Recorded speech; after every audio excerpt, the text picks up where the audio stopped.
So, we're on a walk for our channel this morning, and I want to share with you guys the expression of what it means to really relax, because I'm going to tell you about a dream that I had last night. So in this dream, I was, the first thing that happened was that I was with a group of people, and I was doing what I normally do when I am in session, which is that, and they gave me more clarity about what I was doing when I was in session, is that they were showing me the algorithms that people were running. So, for instance, a lot of the inner villain work that I'm doing right now is all about, I've located 9 common algorithms that I see within people. And these are big. They're not small. They're big, right? You know, they're the experience of like not engaging with your life and not doing things. This isn't just a single part. This is not something that IFS can do. And so in this dream, I was watching the exact same pattern, algorithm, happen with all of these different people. And in this particular case, it was all of them feeling as if they needed to use intimacy as a method of feeling worthy. And in this particular case, it was with a famous person. So, you know, there's a little bit of defragging of information when we have dreams, which we always have to accept. But it creates very clear patterns, right? And so when we were seeing these algorithms, I also saw something else, which I know to be one of the core tenets of how and what I teach my clients, but it comes across in different ways, and that is the art of relaxation. So relaxation in and of itself, when you think of relaxation, what do you think? Do you think, okay, my muscles are gonna be relaxed, or I'm not thinking of anything, or something along those lines? Hi, Whiskers. Whiskers has decided to join me. And for me, they gave me an insight this morning. It's harder for a rich man to get into heaven than it is for a camel to thread the eye of a needle. Something along those lines, right? They gave me an image that the eye of a needle was actually in a very specific pass. And so it had a lot of historical and regional context. I don't know if that's true. Somebody else can verify that for me. But given that, I felt like it was a very interesting experience to recognize that what is, one of the common things that we see with people who are rich is that they rarely ever relax, especially in American culture and United States culture, right? Where we recognize that the experience of relaxation would equate with laziness, right? So we have a lot of puritanical things. And so people who are hustlers and really making it and getting all the money, like, they're never lazy. And therefore, most of the time, they are never relaxed. So that was one of the insights, was the reason why it's harder, it's impossible for a rich man to get into heaven is because they can't relax, right? And a camel, heading back the other way, a camel has to be able to relax to thread the eye of a needle. Well, they're correcting me. They're saying, no, that's not.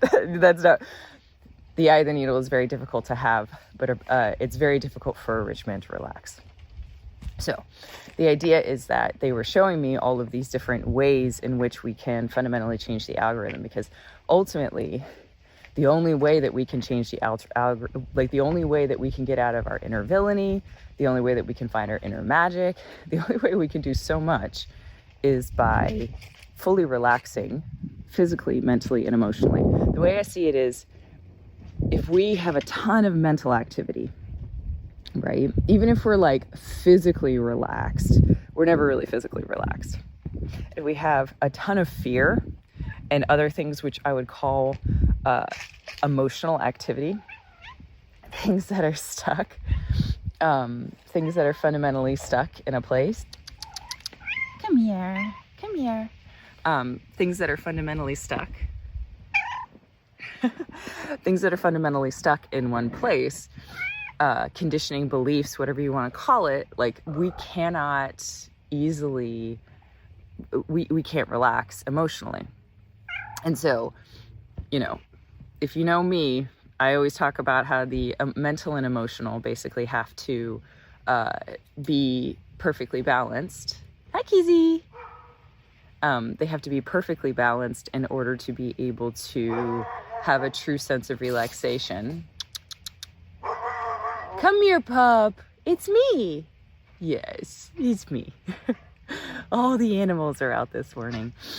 And so, hi. How's it going, pup? Keys, it's me.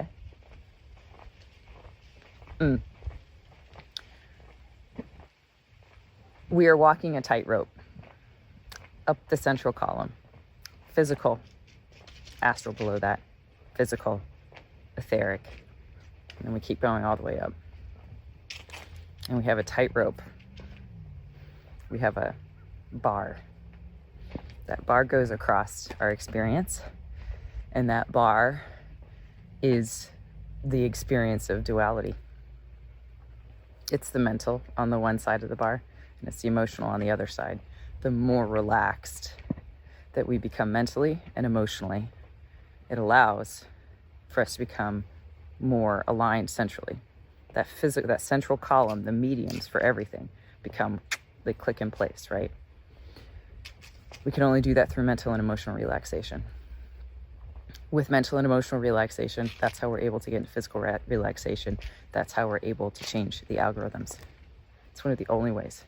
They were even giving me the example of orgasms or things like that. It's actually not the ecstatic state of orgasm that makes it so that you can change it.